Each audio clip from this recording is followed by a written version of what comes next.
아씨.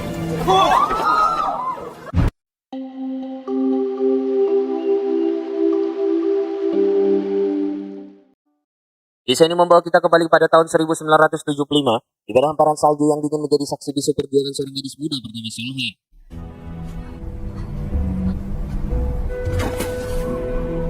Dalam kondisi nyaris kehilangan kesadaran karena kelelahan, ia pun beruntung ditemukan oleh pasangan suami istri, Ryu dan Kim, pemilik sebuah restoran sederhana. Tanpa tempat bernaung, Solha pun akhirnya mengabdikan dirinya bekerja di sana. Ryu, sang kepala keluarga, seringkali berpergian dengan dalih bekerja di sebuah perusahaan pengendali hama. Namun di balik seragam kerjanya tersimpan rahasia yang jauh lebih kelam dari sekedar membasmi serangga. You know, your girls were very lonely when you were gone, but Suatu malam, ketenangan restoran terusik oleh ulah seorang tentara asing yang berniat melakukan tindakan asusila kepada Solha. no, it's okay. It's okay. Dalam keputusasaannya, Solha mencoba melawan sekuat tenaga. Namun perbedaan fisik membuatnya terpojok.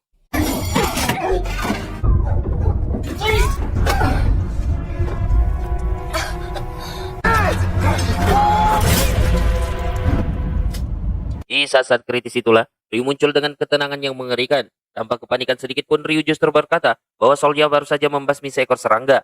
Momen ini menjadi pembuka tabir identitas Ryu yang sebenarnya.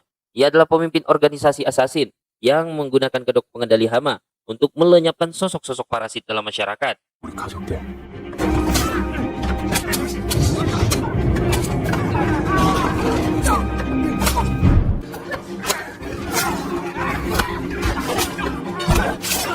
Melihat potensi dalam diri Solha, Ryu pun merekrutnya.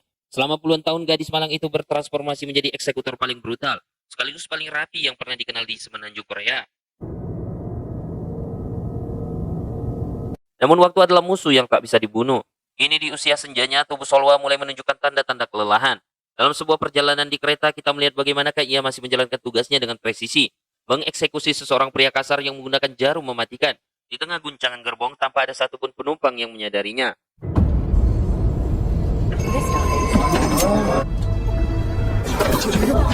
아씨.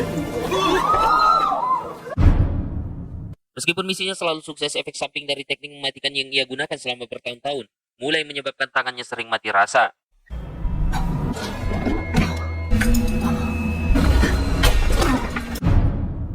Di sisi lainnya, kepemimpinan organisasi telah berpindah ke tangan Son, sosok pragmatis yang lebih mencintai uang daripada prinsip keadilan. Son kerap menolak misi kemanusiaan yang berisiko tinggi dan memilih target yang memberikan keuntungan finansial yang besar. Di bawah kendali Son muncul pula lah Jang Bi, yaitu senior yang masih memegang teguh prinsip lama, dan Cheyup, gadis jenius yang mengendalikan alur data dari balik layarnya. Ketegangan meningkat saat Son mencoba merekrut seorang pembantai brutal berjulukan Bullfight. Pria ini baru saja menghabisi seluruh sindikat perdagangan organ hanya dalam waktu 10 detik. Sebagai bentuk balas dendam pribadinya, Son yang terpesona dengan keganasan Bullfight segera menawarkan posisi di dalam organisasinya. 10. 화끈하게 큰 거 하나 맞춰드릴게. 10초.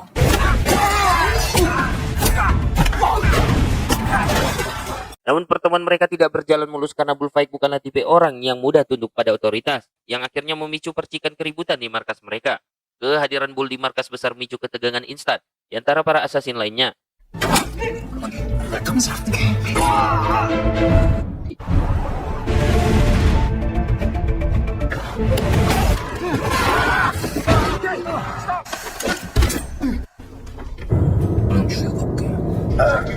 Namun sebelum keributan pun meluas, Solha tiba-tiba berdiri tepat di sampingnya tanpa terdeteksi. Dengan gerakan yang sangat efisien dan mematikan, ia melumpuhkan Bullfight hanya dalam satu serangan singkat. Kejadian ini bukanlah membuat Bullfight gentar, ia justru semakin terobsesi dengan kemampuan legendaris sang asasin tua tersebut.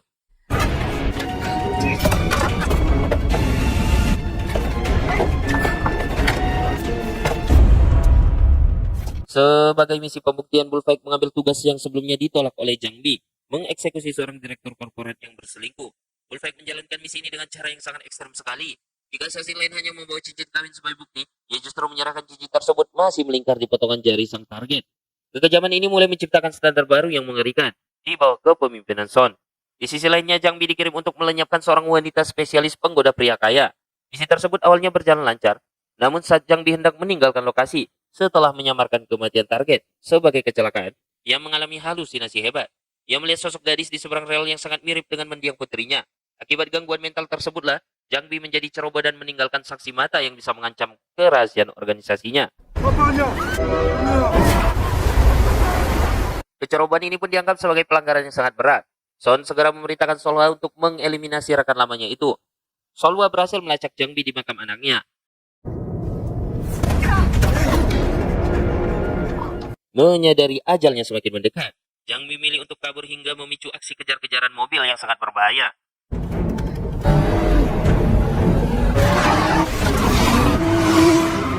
Meskipun Solha sempat kehilangan jejaknya akibat gangguan pengendara motor, ia akhirnya berhasil menemukan kendaraan Jang Bi yang mengalami kecelakaan. Solha mendekati tubuh Jang Bi yang tampak tak berdaya. Jang Bi ternyata hanya pura-pura kehilangan kesadaran untuk memancing Solha mendekat. Dalam sekejap ia melancarkan serangan balasan yang brutal. Kini dua sahabat lama yang telah mengabdi puluhan tahun pada organisasi yang sama harus bertaruh nyawa di tengah-tengah dinginnya malam. Karena di dunia pengendalian hama, kegagalan hanya bisa dibayar dengan kematian.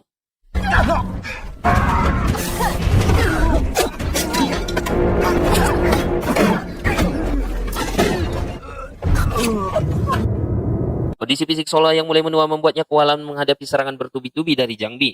Di saat-saat kritis ketika Jang Bi hendak memberikan pukulan terakhir, tiba-tiba sosok pengendara motor yang tadi melintas muncul dan menusuk Jang Bi dari belakang, tanpa ragu sama sekali.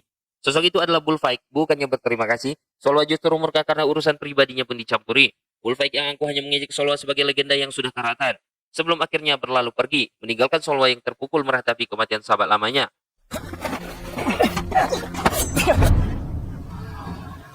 선생님, 또 안 받아요. Dalam pelariannya dengan luka parah, Solha terjebak dalam mimpi buruk masa lalu. Bayangan mendiang Ryu pun muncul, seolah-olah mengingatkan untuk selalu waspada terhadap musuh yang mengintai di kegelapan.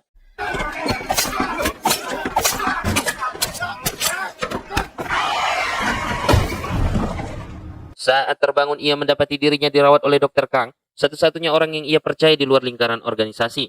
Namun keesokan harinya, Solha langsung mengonfrontasi Son. Ia merasa martabatnya dihina karena dikirimi bantuan saat menjalani misi. Solha menegur keras arah organisasi yang kini hanya mengejar keuntungan materi, melupakan idealis awal mereka untuk membasmi parasit masyarakat. Ketegangan semakin muncak ketika Bullfight menghadang Solha di luar kantor. Ia mempertanyakan mengapa Dr. Kang yang merupakan saksi hidup keberadaan mereka masih dibiarkan bernapas. Bullfight mengingatkan bahwa nasib Solha bisa berakhir tragis seperti Jang Bi jika organisasi tahu ia menyimpan saksi mata. Namun gertakan itu justru dibalas dengan ancaman dingin oleh Solha. Hal ini memicu rasa penasaran Bullfight hingga ia nekat menyelinap ke ruang arsip agensi. Di sana ia menemukan kenyataan pahit. Catatan misi lama Solha ternyata bertepatan dengan hari kematian ayahnya. Dendam masa lalu kini mulai membakar api permusuhan yang baru.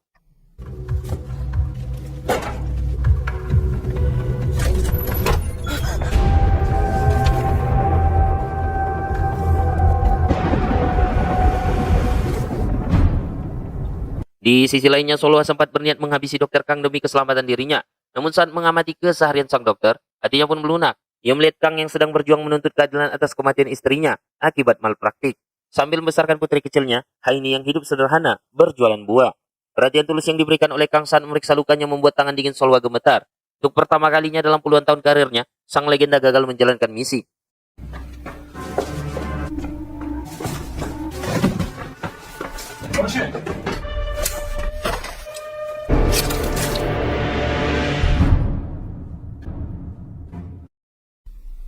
Sementara itu, Bullfight mulai memprovokasi Son dengan membahas kematian tragis Ryu, sang pendiri organisasi yang tewas setelah membantai 28 gangster demi membalas dendam keluarganya.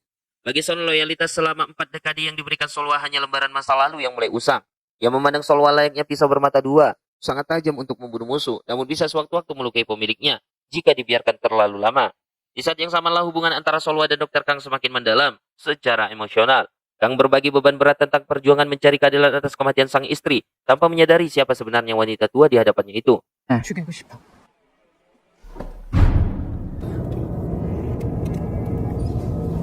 너 여기 들어온 목적이 뭐니? Ketegangan mencapai puncaknya saat Bullfight mulai bergerak secara terang-terangan.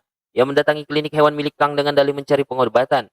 Sebuah aksi provokasi yang langsung diendus oleh Solha. Saat dikonfrontasi, Solha secara mengejutkan menyatakan keinginannya untuk pensiun. Ternyata ini membuka tabir emosi lama. Terungkaplah bahwa selama ini alasan terbesar kesetiaannya pada organisasi adalah rasa cinta terpendamnya kepada mendiang Ryu. 그걸로 신성방역을 잘 지켜라. Namun impian pensiun itu hancur seketika saat sebuah ledakan besar terjadi di tengah aksi protes Dr. Kang yang menewaskan direktur rumah sakit yang ia tuntut. Memanfaatkan kekacauan tersebut, Son memberikan misi baru kepada Solha. Eliminasi Dr. Kang. Kang dianggap sebagai tersangka utama karena berada di lokasi kejadian. Namun insting tajam Solha mencium aroma konspirasi. Ia menemui Choyup untuk menyelidiki siapakah sebenarnya klien di balik misi tersebut. Hasilnya mengejutkan, klien yang mengaku sebagai putra sang direktur hanyalah aktor bayaran yang identitasnya terhubung dengan sindikat kasino milik Bullfight. Menyadari Dr. Kang dalam bahaya maut, Solha bergegas menuju kediamannya dengan napas memburu.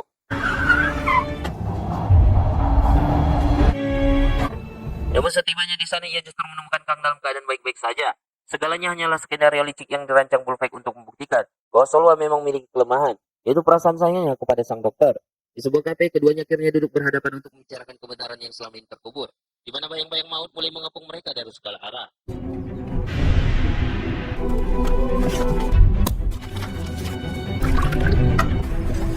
안녕.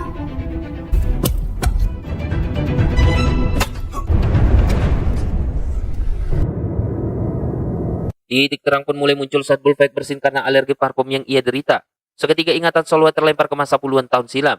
Ia teringat pada seorang anak kecil yang menyaksikan ayahnya dieksekusi, anak yang memiliki alergi persis sama. Solwa menyadari bahwa Bullfight bukanlah sekedar musuh, melainkan bagian dari masa lalunya yang terluka. Untuk menyelesaikan segalanya, Solwa merancang rencana nekat dengan menyerang markas gangster yang paling berbahaya seorang diri, misi yang sebelumnya dilarang oleh Son.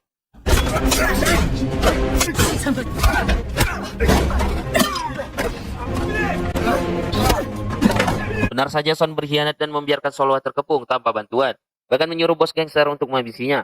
Namun maut belum menjemput sang legenda.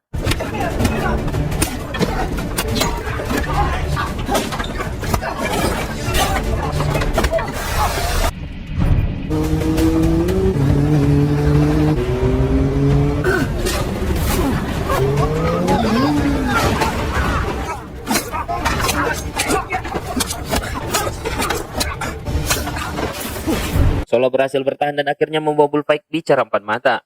Kebencian Bullfight ternyata berakar dari kekecewaannya mendalam. Ia merasa dikhianati karena Solwa yang menghabisi ayahnya dulu berjanji akan membawanya ke taman bermain. Namun janji itu tidak pernah ditepati. Bagi Bullfight, Solwa adalah sosok ibu.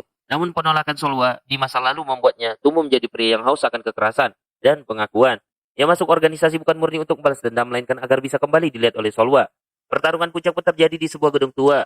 Meski Solwa kewalahan menghadapi tenaga muda Bullfight, ketenangan sang veteran tak tergoyahkan.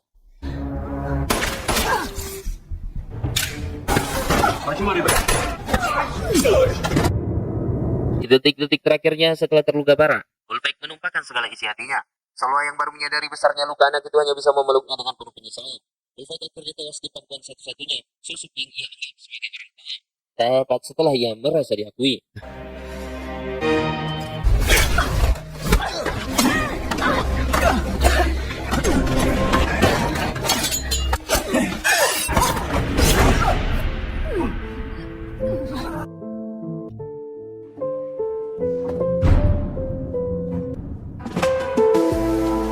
Kisah berakhir dengan Solwa yang mendatangi makam Ryu. Ia meletakkan lukisan buatan Bullfight di sana, sebuah simbol perdamaian bagi jiwa-jiwa yang telah pergi.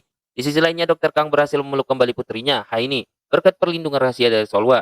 Sang assassin legendaris kini sadar bahwa meskipun kehilangan adalah takdir, pengampunan adalah satu-satunya jalan menuju kedamaian sejati. Dan film pun berakhir.